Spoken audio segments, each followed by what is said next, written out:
सांगलीकरांना दिलासा. कृष्णेची पाणीपातळी 13 फुटांनी उतरली, रस्ते झाले रिकामे.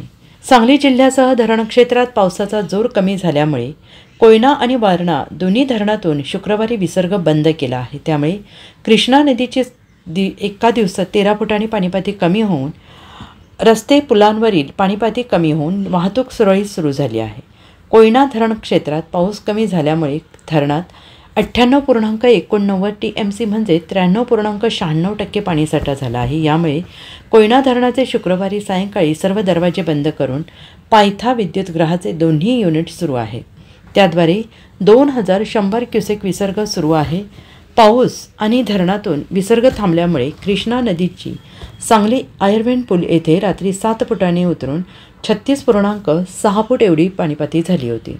पाणीपातळी कमी होऊ लागल्यामुळे नदीकाठच्या गावांना दिलासा मिळाला आहे.